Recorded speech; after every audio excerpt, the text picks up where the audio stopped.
بسم اللہ الرحمن الرحیم. آیت نمبر ہے جی 111 اور 112. وَقَالُوا لَن يَدْخُلَ الْجَنَّةَ إِلَّا مَنْ كَانَ هُودًا أَوْ نَصَارَىٰ تِلْكَ أَمَانِيُّهُمْ قُلْ هَاتُوا بُرْهَانَكُمْ إِن كُنتُمْ صَادِقِينَ بَلَىٰ مَنْ أَسْلَمَ وَجْهَهُ لِلَّهِ وَهُوَ مُحْسِنٌ فَلَهُ أَجْرُهُ عِندَ رَبِّهِ وَلَا خَوْفٌ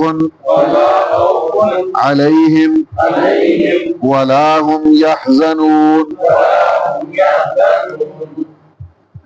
صدق اللہ العظیم.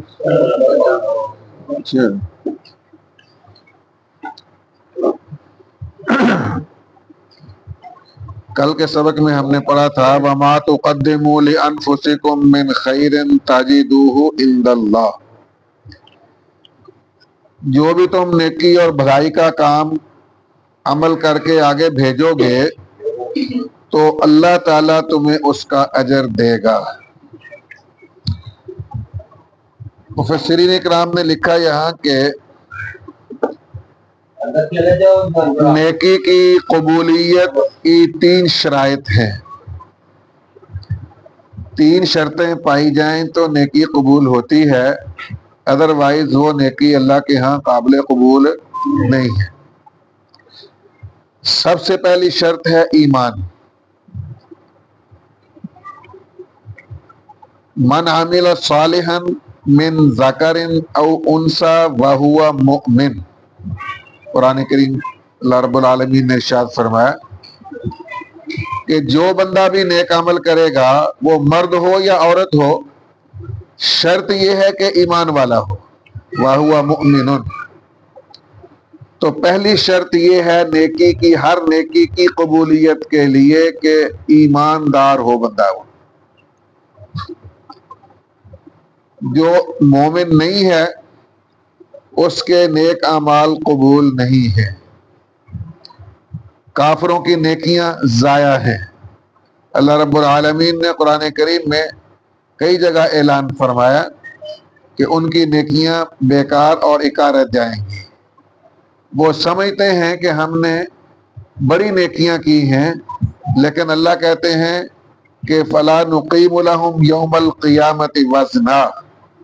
ہم نے ان کے لیے میزان رکھنا ہی نہیں، ان کے اعمال تولے ہی نہیں جائیں گے، کیونکہ ان کی بنیادی شرط ہی نہیں ہے، ایمان نہیں ہے. تو لہذا ان کے اعمال کا وزن بھی نہیں کیا جائے گا. ڈائریکٹ فیصلہ ہے، جو کافر ہیں جہنم میں جائیں گے سیدھے. دوسری شرط ہے اخلاص. ریاکاری اور دکھلاوا نہ ہو. نیکی کی قبولیت کی دوسری شرط ہے اخلاص، للہیت، کہ ریاکاری اور دکھلاوا نہ ہو. حضور نبی کریم صلی اللہ علیہ وسلم نے ارشاد فرمایا ان الریا یاکل الحسنات کما تاکل النار الحطب.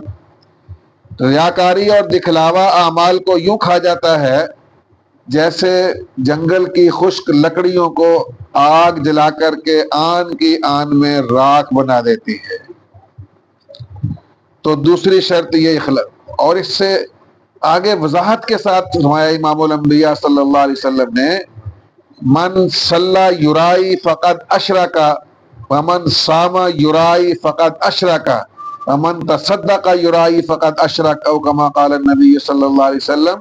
جس نے دکھلاوے کی نماز پڑھی اس نے بھی شرک کیا، جس نے دکھلاوے کا روزہ رکھا اس نے بھی شرک کیا، جس نے دکھلاوے کا صدقہ کیا اس نے بھی شرک کیا. اس کو الریا کہتے ہیں، الشرک الاصغر. یہ چھوٹا شرک ہے. بڑا شرک یہ ہے اللہ رب العالمین کے ساتھ کسی کو شریک ٹھہرانا، چاہے اس کی ذات میں ہو، چاہے اس کی صفات میں ہو، چاہے اس کے افعال اور کاموں کے اندر ہو، تو وہ شرک اکبر ہے۔ اور شرک اصغر کیا ہے؟ اب دیکھو، نماز پڑھنے کا مقصد کیا ہے؟ اللہ کو راضی کرنا۔ روزہ رکھنے کا مقصد کیا ہے؟ اللہ کو راضی کرنا۔ صدقہ کرنے کا مقصد کیا ہے؟ اللہ کو راضی کرنا۔ اور بھی جتنے نیک اعمال انسان کرتا ہے، سب کا مقصد اللہ کی رضا ہے۔ لیکن جب ریاکاری آتی ہے، بندہ لوگوں کو دکھلانے کے لیے کرتا ہے، تو پھر اس نے ان لوگوں کو رب کا شریک بنا دیا۔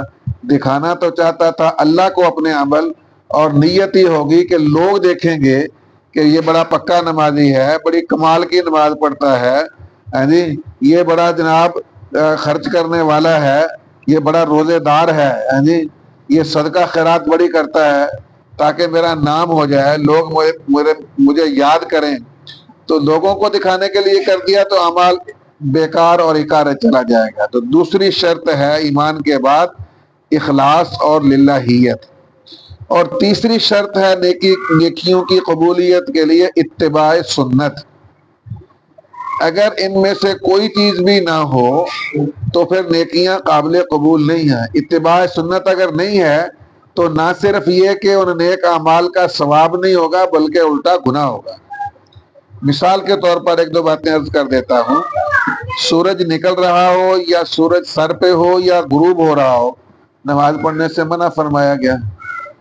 تو اگر کوئی بندہ ان اوقات میں نماز پڑھتا ہے، اگرچہ ایمان بھی ہے، اخلاص بھی ہے، لیکن یہ اتباع سنت نہیں ہے، تو نہ صرف یہ کہ اس کا ثواب نہیں ہوگا، بلکہ الٹا اس کا گناہ ہوگا۔ اسی طرح اور بہت ساری چیزیں ہیں۔ نبی کریم صلی اللہ علیہ وسلم نے فرمایا کہ شک کے دن کا روزہ نہ رکھو۔ مثلا شعبان کی اس کی جو ہے شعبان کی 29 تاریخ ہے، تو ابھی کوئی پتہ نہیں ہے کہ چاند ہوگا کہ نہیں ہوگا، لیکن یہ بندہ رمضان کا روزہ کر کے نیت کر کے رکھ لیتا ہے شک کے دن میں، تو یہ اتباع سنت نہیں ہے۔ اس طرح اور بہت ساری مثالیں آپ کو مل جائیں گی۔ تو یہ تین شرطیں اگر ہوں گی تو نیکی قابل قبول ہے۔ سب سے پہلے ایمان ہے، اور اس کے بعد اخلاص ہے، اور اس کے بعد اتباع سنت ہے۔ تو تاجدو عند اللہ، ہر نیکی کا اجر کس نے دینا ہے؟ اللہ تعالیٰ نے۔ اور انسان کو امید بھی اللہ ہی سے رکھنی چاہیے، لوگوں سے نہیں، کیونکہ ہر عمل کا بدلہ کون دینے والا ہے؟ اللہ۔ تو جب اللہ دے گا، ان اللہ بما تعملون بصیر، وہ عملوں کو دیکھ رہا ہے، تو جیسے عمل ہوں گے ویسا اس کو اجر مل جائے گا۔ اب دیکھو نا، اللہ تعالیٰ نے جہاں قرآن کریم میں کہا، ایک تو عام نیکی کا اصول ہے، من جاء بالحسنۃ فلہ عشر امثالھا، جو ایک نیکی کرے گا اس کو اللہ 10 کا ثواب عطا فرماتا ہے۔ بہت ساری مثالیں آپ کے سامنے ہیں، واقعات بھی موجود ہیں، لیکن اللہ تعالیٰ نے فرمایا کہ مثل الذین ينفقون اموالهم فی سبیل اللہ کمثل حبۃ انبتت 7 سنابل فی کل سنبلۃ 100 حبہ۔ اللہ کے راستے میں نیکی کرنے کا اجر و ثواب فرمایا 700 گنا ہے۔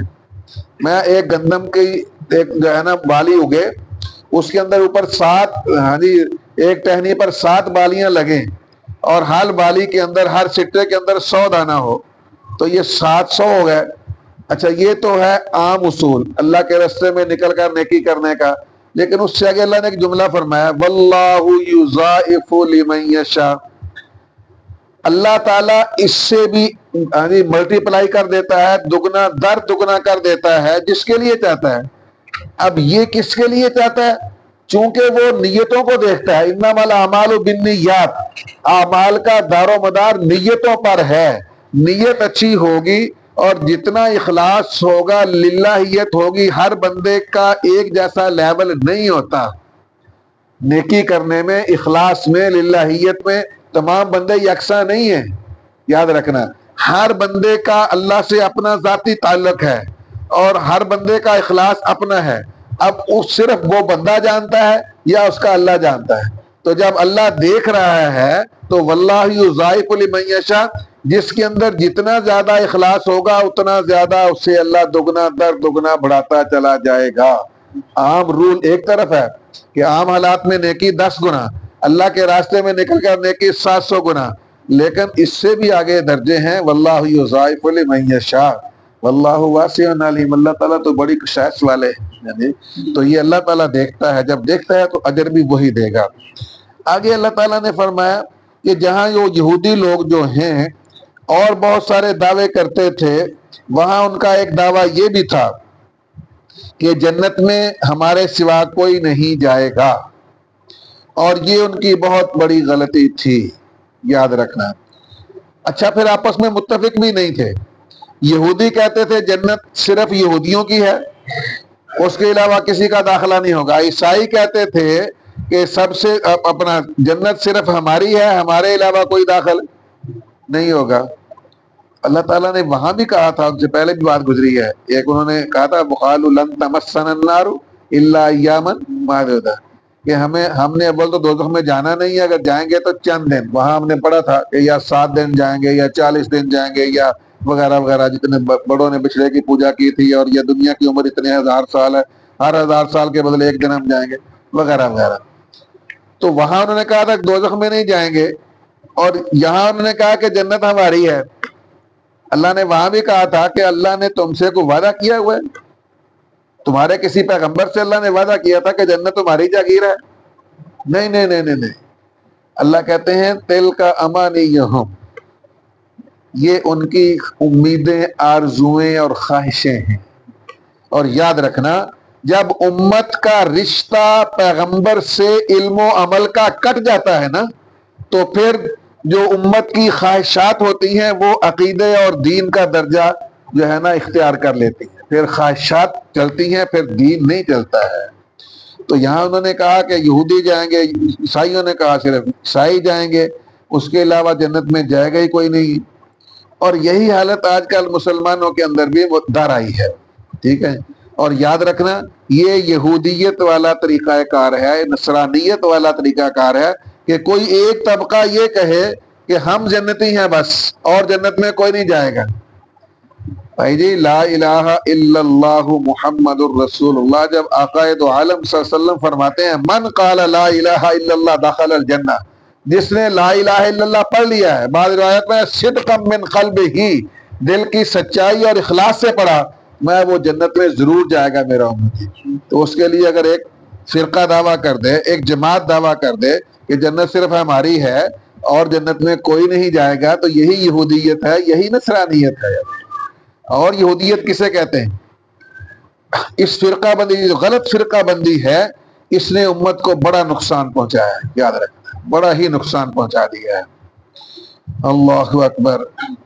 ایک تو فروعی اختلافات ہیں، 4 امام ہیں فقہ کے، سب سے بڑے امام ہیں امام اعظم ابو حنیفہ، سب کہہ دو رحمت اللہ علیہ، امام مالک امام مدینہ رحمت اللہ علیہ، امام شافعی رحمت اللہ علیہ، امام احمد بن حنبل رحمت اللہ، 4 امام ہیں، فروعی اختلافات ہیں، لیکن ان میں سے بھی اگر کوئی یہ چاہے، اناد رکھتے ہیں، یاد رکھنا، اماموں میں نہیں تھا، اماموں میں نہیں تھا۔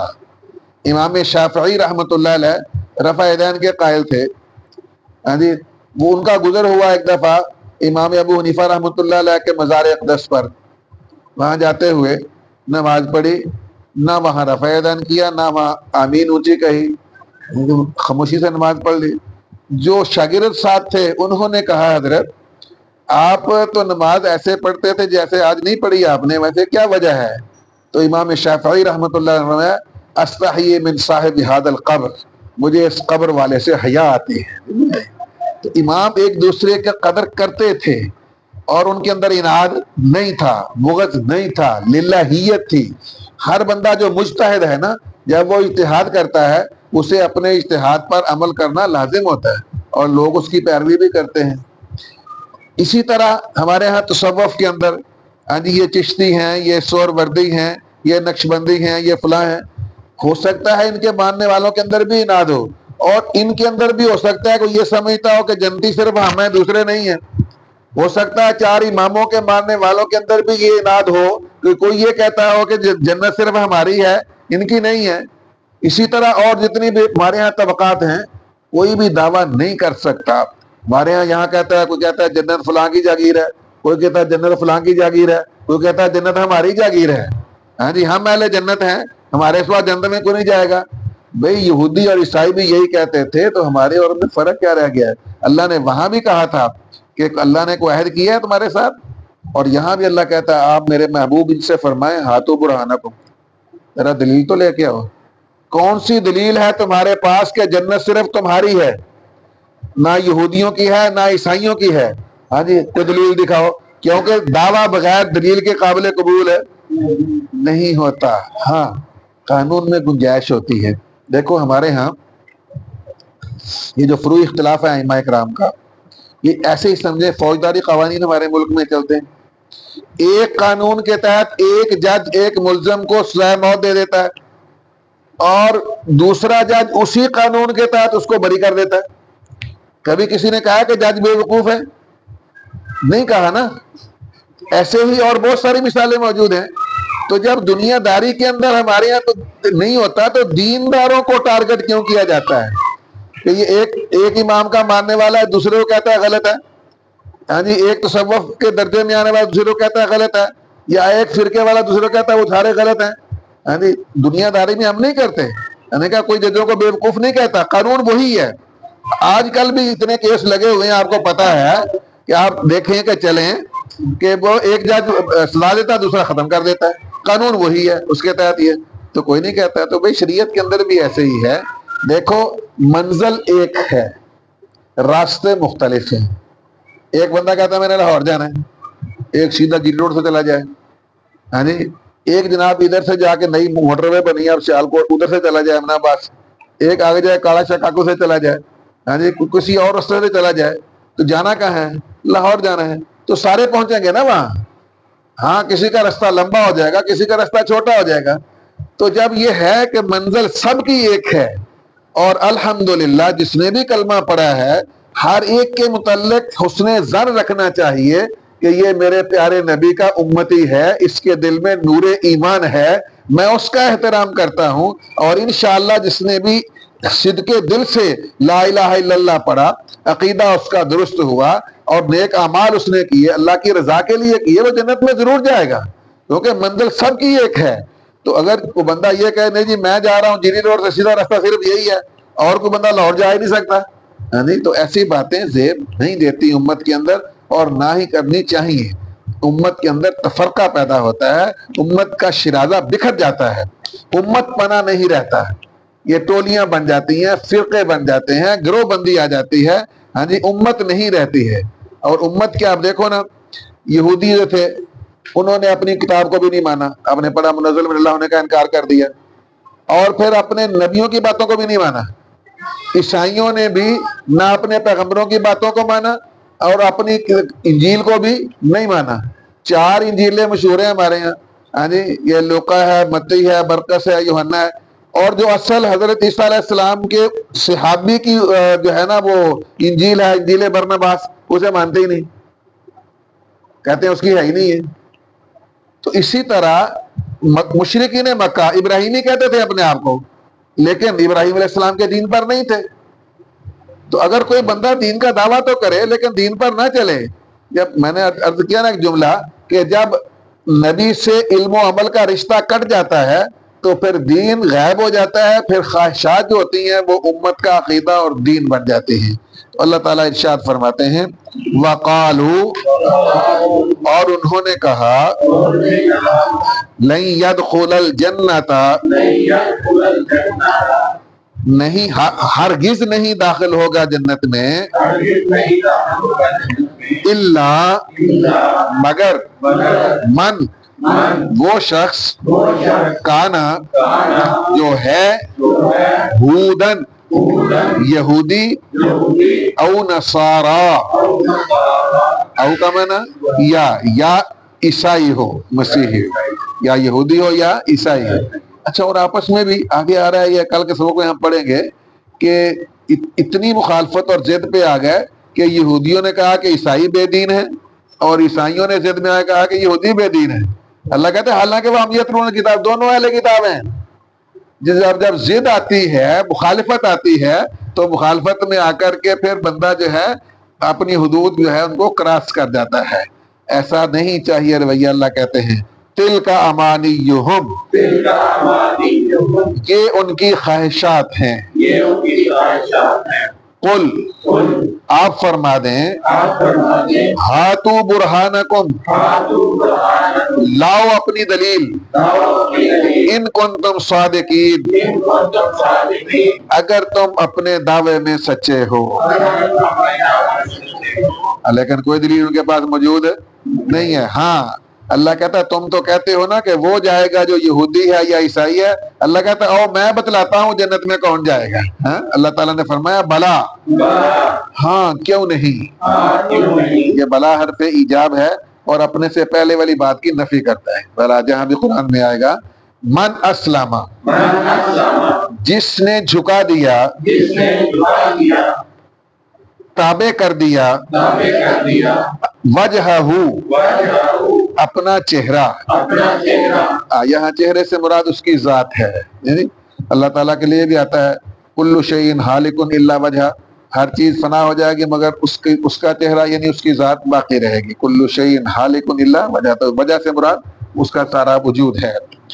اللہ کہتے ہیں جس نے اپنا چہرہ جھکا دیا اللہ کے سامنے، یعنی اللہ کا مطیع ہو گیا، للہ، اللہ تعالیٰ کے لیے، وَهُوَ مُحْسِنٌ، اور وہ ہو محسن. دیکھو آگے آئے گا 2-3 رکوعوں کے بعد ابراہیم علیہ السلام کی بات آئی. اللہ نے کہا اذ قال له ربه اسلم، اللہ نے ان کو کہا کہ بھائی تابع دار ہو جا. اس نے کہا اسلمت لرب العالمین، میں اللہ کا مطیع اور فرما بردار ہو گیا. اب اس کا اثر کیا ہوا؟ اللہ نے کہا کہ یہاں سے ہجرت کر جاؤ، کر گئے.